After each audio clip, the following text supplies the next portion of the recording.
میرا نام دانش ہے۔ میں ایک ملٹی نیشنل کمپنی میں مینیجر کی پوسٹ پہ کام کرتا ہوں۔ لگ بھگ 1 لاکھ کے قریب میری تنخواہ ہے۔ مجھ سے چھوٹا صرف ایک ہی بھائی ہے، جبکہ بڑی 2 بہنوں کی شادیاں ہو چکی ہیں۔ میں اپنے خاندان میں ایک قابل اور لائق فائق لڑکا سمجھا جاتا تھا۔ بچپن سے ہی مجھے اپنے چھوٹے بھائی کی نسبت زیادہ پیار اور توجہ دی گئی تھی، کیونکہ میں ذمہ دار تھا اور میرا چھوٹا بھائی کھانڈ رسا اور لاپرواہ سا تھا اور لاپرواہ طبیعت کا مالک تھا۔ ابھی بھی تعلیم مکمل کرنے کے بعد بجائے آوارہ پھرتا رہتا تھا۔ وہ ہر لحاظ سے مجھ سے پیچھے تھا، سوائے شکل و صورت کے۔ اس میں یہ واحد خوبی تھی جو مجھ میں نہیں تھی۔ میں ایک عام سی شکل و صورت کا مرد تھا، اور وہ اونچا لمبا وجیح مرد جو کسی بھی لڑکی کو پاگل کر سکتا تھا۔ میری عمر 25 سال تھی اور اس کی 23 سال۔ وہ مجھ سے 2 سال چھوٹا تھا۔ اگرچہ ہم دونوں میں کافی فرق نہ تھا، اس کے باوجود میں اسے بہت پیار کرتا تھا، جبکہ اسے ہمیشہ یہی گلہ ہوتا تھا کہ گھر میں اس کی عزت کم ہے اور میری زیادہ۔ گھر میں میری شادی کی بات ہو رہی تھی۔ امی نے پوچھا کہ تمہاری شادی کرنا چاہتے ہیں؟ اگر تمہیں کوئی پسند ہے تو وہ بتا دو۔ مجھے اپنی بڑی بہن کی نند بہت اچھی لگتی تھی، مگر میں کہہ نہیں سکتا تھا کیونکہ وہ بہت حسین و جمیل تھی، اور مجھے یہ تھا کہ اگر اس کا رشتہ مانگا تو اس کے گھر والے انکار کر دیں گے۔ اس لیے میں نے امی سے کہا کہ وہ جہاں چاہیں میری شادی کر دیں۔ بڑی آپا کہنے لگی، ٹھیک ہے، بعد میں یہ نہ کہنا پھر۔ میں نے کہا، آپا نہیں کہتا، آپ کی مرضی۔ ان دنوں میرا بھائی اپنے دوستوں کے ساتھ گھومنے پھرنے گیا ہوا تھا۔ کچھ دنوں کے بعد آپا نے بتایا کہ انہوں نے اپنی نند سے میرا رشتہ طے کر دیا تھا۔ میرا دل خوشی سے پھٹنے والا تھا۔ میری مراد بن مانگے مجھے مل رہی تھی۔ میں نے آپا سے پوچھا کہ کیا انہوں نے میرے لیے ہاں کر دی ہے، جبکہ سمرین اور میرا کوئی جوڑ نہیں۔ آپا بولی کہ ایسے کیسے جوڑ نہیں، ویسے بھی مرد کی صورت نہیں، اس کی کمائی دیکھی جاتی ہے۔ میرے سسرال والوں نے تو سوچنے کا بھی وقت نہیں لیا اور ہاں کر دی۔ ہیرے جیسا میرا بھائی سمرین کو ایسا لڑکا ڈھونڈنے سے بھی نہیں ملے گا۔ آپا کی تعریفوں پر میں شرما سا گیا۔ جس دن میری شادی کی تاریخ پکی ہوئی، اس دن میرا بھائی بھی واپس آ گیا۔ یہ سن کر میرا رشتہ کس سے ہو رہا ہے، اس نے کافی ہنگامہ کیا تھا کہ اسے کیوں نہیں بتایا۔ بڑی مشکلوں سے اسے سب نے منایا، مگر شادی تک اس کا منہ لٹکا ہی رہا تھا۔ مہندی والے دن تو وہ نظر ہی نہ آیا، پتہ نہیں اپنے دوستوں کے ساتھ کہاں مصروف تھا۔ بارات پر اسے دیکھا، کالے رنگ کی شلوار قمیض میں اس کا سفید رنگ دمک رہا تھا۔ دلہے یعنی مجھ سے زیادہ لوگوں کی نظر اس پر تھی۔ مجھے احساس کمتری نے آ گھیرا۔ اس پر لوگوں کی بات ہے کہ دلہن اتنی خوبصورت ہے، اس کی شادی چھوٹے بھائی سے ہونی چاہیے تھی، بڑے سے کیوں کی؟ میرے دل کو زخمی کر رہی تھی۔ سمرین رخصت ہو کر میرے گھر آ گئی۔ پتہ نہیں کیوں، مگر اسے دیکھ کر مجھے یہی لگا کہ شاید وہ بھی اس شادی پر خوش نہیں ہے۔ میں نے اس سے یہی پوچھا تو وہ کہنے لگی کہ وہ اپنے ماں باپ سے جدائی پر ناخوش ہے اور کوئی بات نہیں۔ میں نے شکر ادا کیا کہ اسے مجھ سے کوئی مسئلہ نہیں تھا۔ میری شادی کے اگلے روز ہی میرا بھائی پھر سے سیر سپاٹے پر نکل گیا۔ اس کی عادت تھی کہ وہ بغیر بتائے غائب ہو جاتا تھا، اس لیے کسی نے اتنا غور نہیں کیا کہ وہ گھر سے کیوں گیا ہے۔ میں اور میری بیوی سمرین مری گھومنے گئے ہوئے تھے۔ جب وہاں مجھے میرا بھائی باسط ملا، وہ اپنے دوستوں کے ساتھ گھومنے آیا ہوا تھا۔ ہم نے وہاں پورا 1 ہفتہ قیام کیا تھا۔ ایک دن مجھے دفتر کا ضروری کام کرنا تھا اور سمرین کا موڈ باہر جانے کا ہو رہا تھا۔ مجھے کام میں مصروف دیکھ کر کہنے لگی کہ میں باہر سے ہو آؤں۔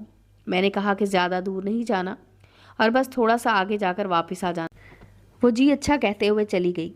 میں نے 2 گھنٹے بعد کام ختم کیا تو اچانک اس کا خیال آیا کہ وہ ابھی تک واپس نہیں آئی۔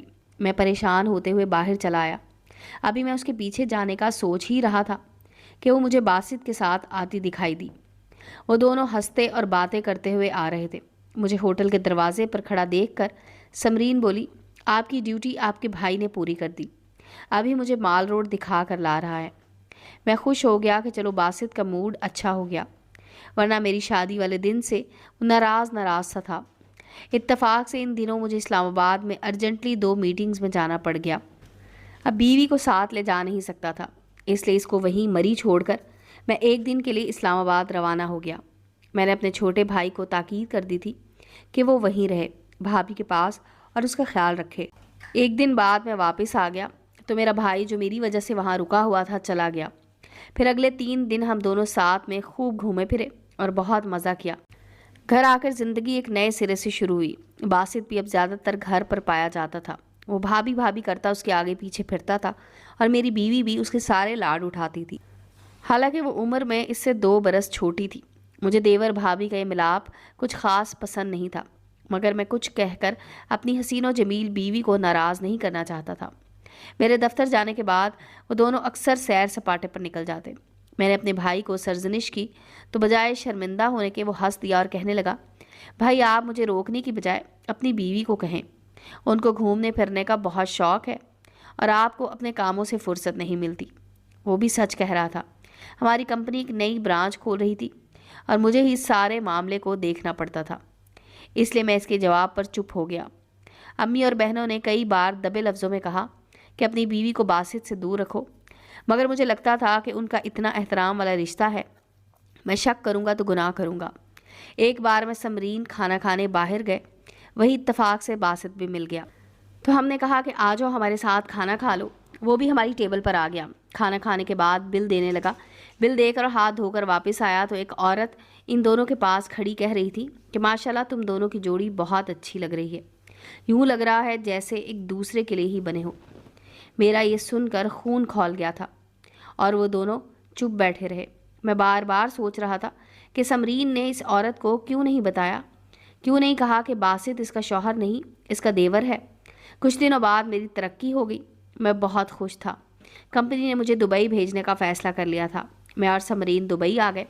میں یہاں آ کر اپنے نئے بزنس میں مصروف ہو گیا اور سمرین کو زیادہ ٹائم نہیں دیتا تھا۔ سمرین ہر وقت اپنے موبائل میں بیزی رہتی۔ میں اس سے پوچھتا تو وہ کہتی کہ میں اپنے ملک سے دور ہو گئی، اس لیے سب کی یاد میں سب کو میسج کرتی رہتی ہوں۔ باسط کا مجھے ملنا جلنا کچھ خاص اچھا نہیں لگتا تھا، لیکن سمرین ادھر آ کر ہر وقت موبائل میں ہی گھسی رہتی تھی۔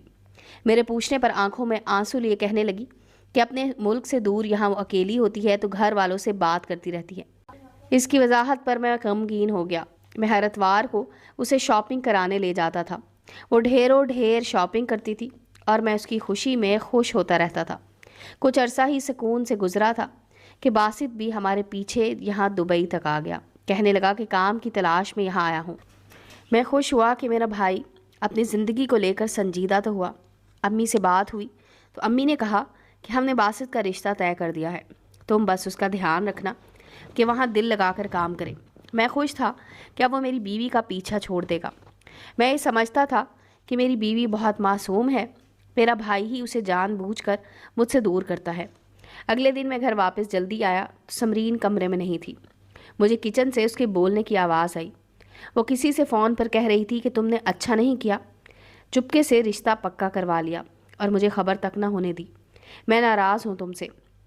مجھے کچن میں آتا دیکھ کر وہ جلدی سے فون بند کر دی۔ میں نے پوچھا کس سے بات کر رہی تھی تو کہنے لگی کہ ایک دوست ہے۔ کچھ دنوں بعد باسط نے بھی اپنے رشتے سے جواب دے دیا اور کہنے لگا کہ ابھی شادی نہیں کرنا چاہتا۔ میں دفتر کے لیے جلدی نکل جاتا تھا اور باسط اپنے کام پر جانے کے لیے تھوڑی دیر سے جاتا تھا اور مجھ سے پہلے آ جاتا تھا۔ ایک دن میں لنچ کے وقفے میں ایک ہوٹل میں گیا تو دیکھا کہ وہ دونوں وہاں پہلے سے ہی موجود تھے۔ مجھے دیکھ کر انتہائی غصہ آیا۔ اس رات ہماری پہلی بار لڑائی ہوئی۔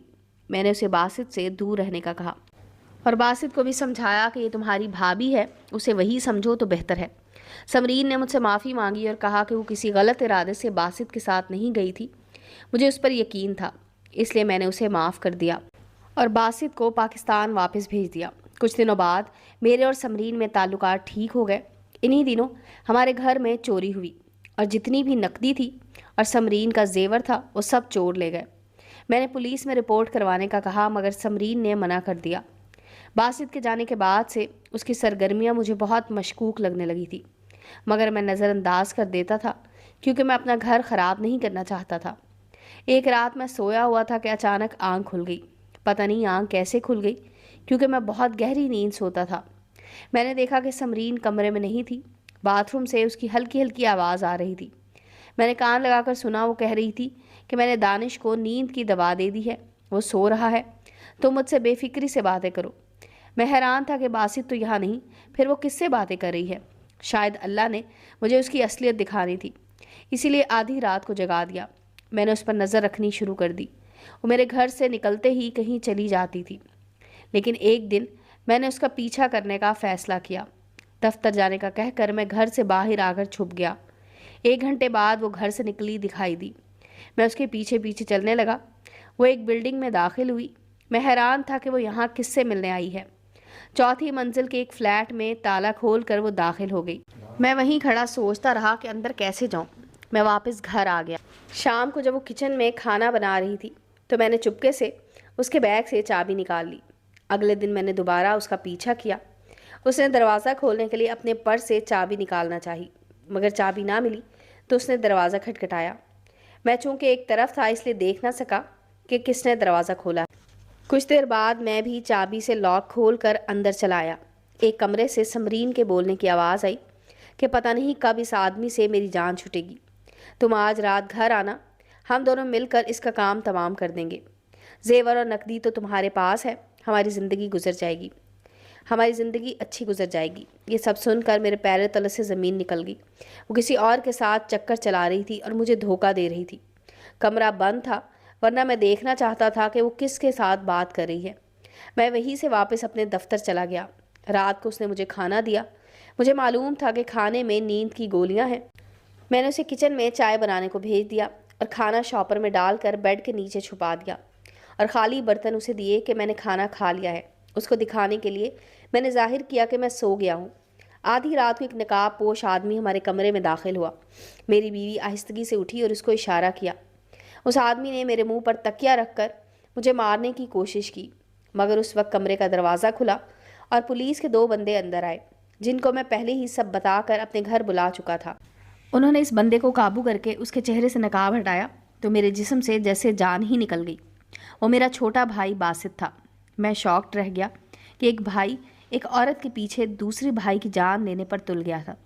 میں نے پولیس کو اپنی بیوی کو بھی گرفتار کرنے کا کہا، کیونکہ وہ بھی برابر کی شریک تھی۔